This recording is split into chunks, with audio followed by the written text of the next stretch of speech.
Thank you, Madam Chair. I appreciate that.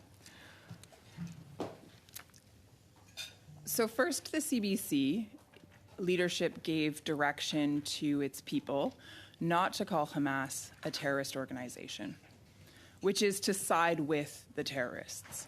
And then the CBC started actually pumping out false information after saying that it was incumbent upon them to report only, I quote, the facts. They put out a story with the title, "Hundreds Killed in Israeli Airstrike on Gaza City Hospital, Palestinian Health Ministry in Gaza says." Only moments later, they discovered that this was actually false information. Of course it is. Their intelligence came from Hamas. So you have the CBC taking public dollars and using those dollars to broadcast a message from a terrorist organization. It's despicable. So the request at this committee is that we have the opportunity to speak to CBC's leadership and understand why they've been giving the direction that they've been giving, why they've been purporting the misleading and false information that they've been purporting. They falsely claimed that the explosion was the result of Israel purposely attacking the hospital. They falsely reported that, quote, it killed hundreds, and they falsely used B-roll to show dead bodies being removed from a hospital and the wounded being cared for. Only hours later, we discovered that the hospital actually wasn't hit. It was the parking lot. Hundreds weren't killed. Wounded weren't removed. And this is a public broadcaster taking over $1 billion from Canadians in order to tell a false narrative on behalf of a terrorist organization. And so my request before this committee... Next, yep. Okay. Can she keep Go going? ahead, sorry, Ms. Thomas. I have to acknowledge the hands that go up, and I'm doing that. Yeah, not in an interruptive manner. So the CBC took taxpayer dollars and used that money to spread misinformation or to tell an outright lie. They used taxpayer money to be the mouthpiece for a terrorist organization known as Hamas, and that is despicable. And for the members opposite to try to excuse that is even more deplorable. It was irresponsible storytelling at best, and it was outright advocacy on behalf of a terrorist organization at worst. Again, Canadian taxpayer dollars being used for these purposes. It was damaging to the Israeli people. It was damaging to Canadians. It was damaging to the relationship that Canadians have with their journalists. And it was damaging to journalists themselves. Because there are good journalists who are doing good work, who are waiting to get the facts and to report them accurately. And when the CBC doesn't do that, it causes distrust among the Canadian public at large. And if you don't have trust, you don't have credibility. And without that, how are Canadians supposed to be able to know that what they're getting is accurate? How are they supposed to be able to trust the news that is coming their way? If reporters or broadcasters like the CBC don't take the time and put in the energy and exercise the carefulness or the discretion to get things right. The motion that I am moving at this committee is this. Given that Hamas has been declared a terrorist organization by the Government of Canada since 2002, and the horrific Hamas terrorist attack against Israel left thousands of innocent people dead and injured, and that an email directive sent from the Director of Journalistic Standards of CBC News, Mr. George Atchie, to all employees of CBC News, directed them to downplay coverage by the horrific, sadistic violence perpetrated by Hamas against innocent people in Israel by not referring to the attackers as terrorists, and to falsely claim that Gaza continued to be under occupation after Israel had pulled out in 2005. The CBC receives $1.4 billion in public funding through taxpayer dollars annually, and that this committee has a mandate to review government expenditures. Denounce the committee denounce Mr. Achi's comments and report this to the House, that the committee summon the president of the CBC, Catherine Tate, to appear for 2 hours by herself within 7 days of the motion being adopted, that the committee summon the CBC Director of Journalistic Standards, George Achi, to appear for 2 hours by himself within 7 days of the motion being adopted, that the committee invite the CBC Ombudsman, Mr. Jack Nagler, to appear for a minimum of 2 hours to address the CBC's position on journalistic standards and practices.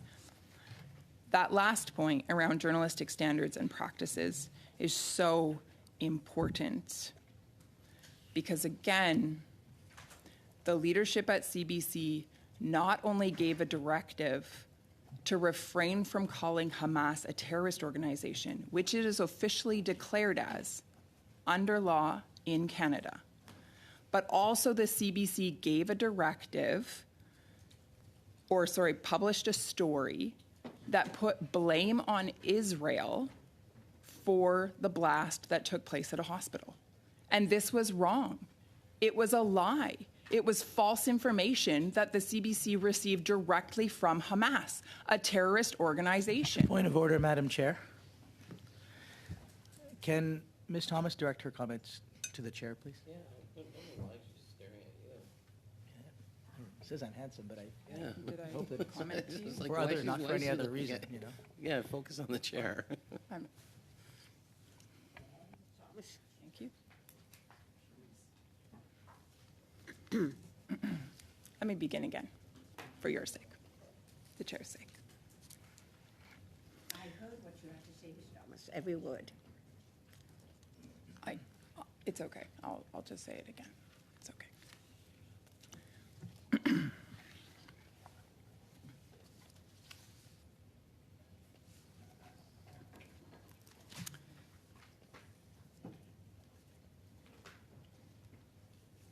It's very important that this committee understand two things. That the CBC gave two directives, or I should say the CBC gave one directive and published one false story. The directive that was given to the CBC was to not call Hamas a terrorist organization, which it is. Canada has officially declared it a terrorist organization. Point of order. That is false, and Mrs. Thomas knows that. She should stick to facts and not try to spin or torque what the actual directive was. Thank you, Mr. Julian. Ms. Thomas, please note what Mr. Julian said, but go ahead and speak. You have the floor.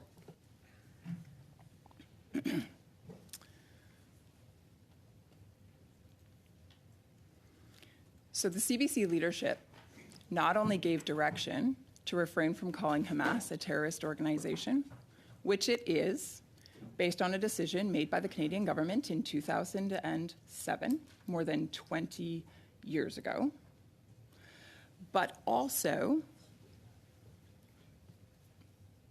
sorry? 15 years ago. Sorry, I said 2007. You're right. My apologies. My apologies. Let me correct the record.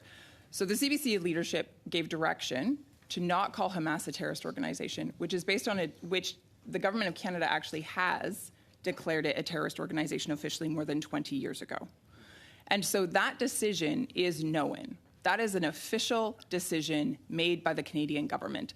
That is not something that is up for debate. That is fact. So for the CBC to give that directive is alarming. Further to that, then, the CBC just recently ran with a story accusing Israel of the attack on a hospital. They did not verify the facts. They did not take the time to get the story correct. Instead, they just took information that was fed to them by Hamas and they pushed it out the door.